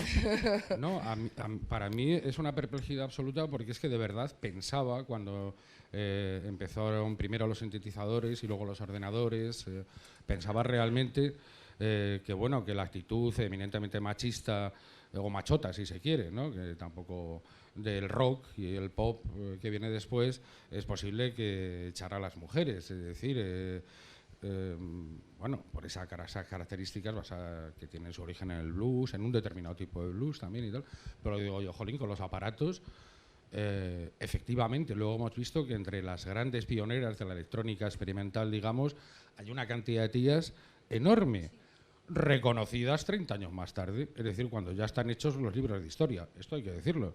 Es decir, ahora nos enteramos de que había una Catherine Kester-Henning, de que había una Amager, de que había una tal, pero entonces no. Ay, mira tú. O sea, es decir, a mí la verdad es que lo saco, no es anecdótico, a mí es que me parece grave. Es decir, porque no pienso por un solo instante que haya ninguna cuestión de sexo que plantee una diferencia musical entre las mujeres y los hombres. Hasta ahí podíamos llegar, ¿no? Y sin embargo, en la práctica ahí lo tenemos. Yo siempre me he preguntado por qué se hacen famosos cuando mueren y que les ponen en la radio. Siempre os lo he querido preguntar.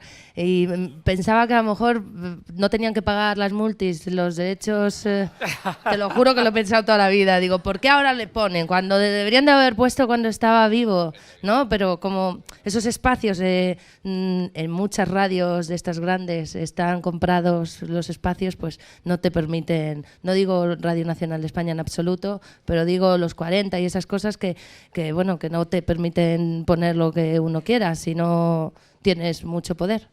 Vosotros os habréis fijado que incluso para ser DJ, esto es nuestra experiencia de todos, mejor que estés buena. Así de descarado. Así de descarado. Es decir, las grandes DJs, Miss Jax, Sí. bueno, en fin, ahora la chica esta rusa que ha salido ahora. Pero sí que es no, verdad. aparte que son buenas, pero oye, mejor que estén bien, ¿no? El Enalien, tal, modelo, es la bomba esto. Sí que es verdad que... no, pero sí que es verdad que con Live, con el software Ableton, ha permitido a que un montón de chicas empiecen a pinchar, porque es súper fácil. O sea, no es un comentario machista. Yo soy muy igual con lo que es mujer y hombre. Pero sí que es verdad que la tecnología pues ayuda a que gente que a lo mejor no tiene tanto tiempo de dedicación y ¿no? y experimentación y para poder ser DJ pues le ha podido resultar fácil, ¿no? Sí, de todas maneras, como decíais antes los dos, en el mundo del arte tecnológico, de la tecnología tanto de videocreación como sobre todo de las instalaciones interactivas, realidad virtual, ha habido un protagonismo muy potente de mujeres, ¿no? Incluso desde las artistas clásicas contemporáneas como Orlan, que se autorretrataba el cuerpo a través de operaciones quirúrgicas y hasta bueno, todos los movimientos que además hubo ciberfeministas en la red, que se creó todo un movimiento ciberfeminista y que bueno, pues están en el mainstream realmente las mujeres, en el mainstream del arte tecnológico sí están muy potentes y en el arte de instalaciones interactivas dirigiendo equipos, incluso programando. No sé, me acuerdo la alemana Ulrike Gabriel, también tuvo una serie de premios en todo el mundo. Ella misma creaba las obras y programaba y se enfrentaba a unas super máquinas, ¿no? Muy potentes y donde había que programar en código máquina. O sea que... Leia. Pues esto, Daphne Oram y... ¿cómo se llamaba? La otra. Pues eso, es decir, que eran mujeres quienes hacían la música del BBC Radio Phonic Workshop, se llamaba, Sí. y era que era a finales de los 50, principios de los 60. Bueno, y otra cosa, que en Obiformia, es decir, que éramos dos chicos y una chica, la chica no estaba ahí para hacer coros, era ella la que programaba los secuenciadores. Yo tocaba los teclados, pero ella programaba los secuenciadores, que era la parte más tecno, digamos, del Claro, grupo. sí. Sí, en Sí, 81. Que ella tenía un logotipo increíble de un ojo y dentro ponía Seeing Music, ¿no? Viendo la música. Estaba Y Laurie ella, Anderson su concepto también, era ¿no? crear en imágenes lo que se sentía con su música. O sea que... Claro. Sí, sí, claro. Wendy Carlos. Wendy Carlos es un ejemplo, era Walter Carlos, ¿no? Anteriormente. No, siempre no, fue Walter, al principio fue Walter. Que yo quería simplemente decir que creo que nos estamos complicando un poco la vida con esto de lo de las mujeres. ¿Cuántas mujeres hay aquí? ¿No? O sea que me parece que estamos diciendo... No, que la música en general, el rock and roll, o sea, a ver, vamos a explicar las cosas y también desde un punto cero feminista. O feminista o sabe Dios. Clara Morán, tu novia. Marta, la novia de Servando. Yo, la novia de Justo Bagüeste, cuando empecé a tocar el teremín. Tú, la novia de Big Toxic. O sea... no sé, creo que estamos complicando las cosas. El live está muy bien, pero vamos, la mujer está... Yo de verdad que pinchar tampoco es tan complicado sin el live. O sea, creo que las mujeres incluso podemos hacer eso. Entonces, no sé, es que creo que es muy sencillo, que es que en la música en general, en los conciertos, hay menos mujeres. Yo he sido crítica musical durante 20 años. ¿Y cuántas críticas musicales ha habido en España? Patricia Godes, Magda Bonet y más o menos yo, que tampoco... Pero vamos, que no sé, es que me parece que es muy fácil, que nos estamos aquí complicando la vida. Y por supuesto, yo creo que dentro del arte contemporáneo, y tendremos que recordar a Clara Rockmore, por lo que me toca a mí por el Teremín, sí que las mujeres han tenido muchísimo peso, pero porque quizá es una cosa menos... Es que yo creo que la música, el techno y el rock and roll es una cosa muy física, es una cosa muy... Tú hablabas de la cosa fálica, yo creo que tendría que ser al revés, que tendrían que ser los homosexuales y las mujeres los que nos gustara tocar la guitarra. no a los heterosexuales.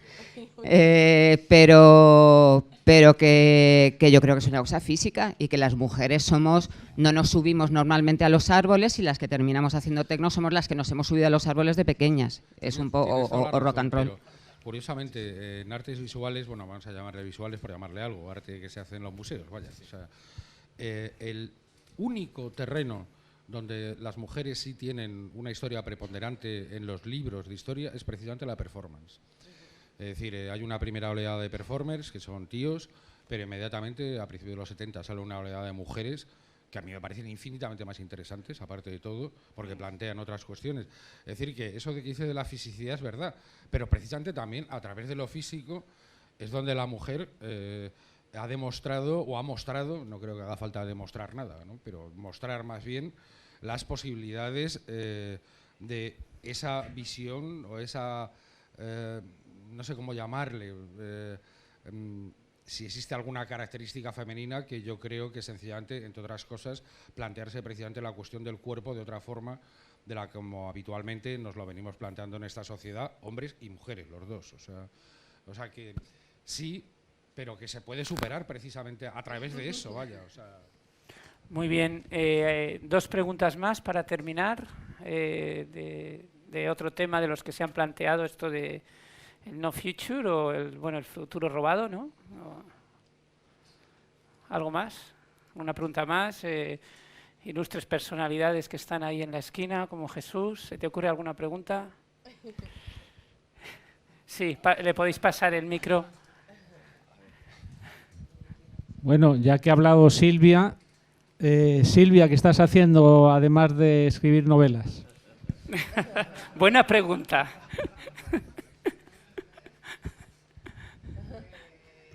No sé, voy a inventarme algo que quede cool. No, pues estoy escribiendo la nueva novela y estoy empezando a hacer un proyecto con Lucho Prosper, que eso desde luego queda muy cool. Lo que pasa es que todavía no hemos empezado, pero está ahí. Por primera vez mira que he tenido novios músicos. Uno de mis novios me va a hacer un disco. Ya era hora. Pero bueno, a lo mejor no he sido yo la que no he querido hacerlo con los demás, y con Lucho es un lujo hacerlo. Entonces musicalmente ese es el proyecto, y está ahí. Además también, ya hablando de todos los X-Flash, que durante mucho tiempo estuvo en el proyecto que hacíamos de Chill Out, haciendo todos los visuales. Y bueno, está bien que estemos aquí todos los del tecno de toda la vida. Pero sí, bueno, el proyecto musical es ese. Estoy haciendo eso y el libro, intentando sobrevivir, que ahora es complicado. Muy bien. ¿Alguna pregunta más?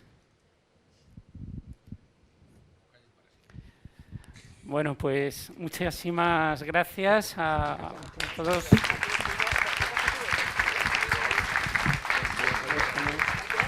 Y ahora os recuerdo que en 10 minutos va a empezar el concierto de Radar y posteriormente os esperamos a todos en el Sol. Creo que abren las puertas a las 9:30, o sea que tenemos ahora prácticamente una hora de concierto y un ratito para tomar unas cañas y luego al Sol. El concierto es aquí, o sea que de hecho hay un espacio central donde si queréis levantaros y bailar o tal, pues se puede hacer, y el que quiera quedarse sentado, pues igualmente. Empezamos en 5 minutos. Gracias.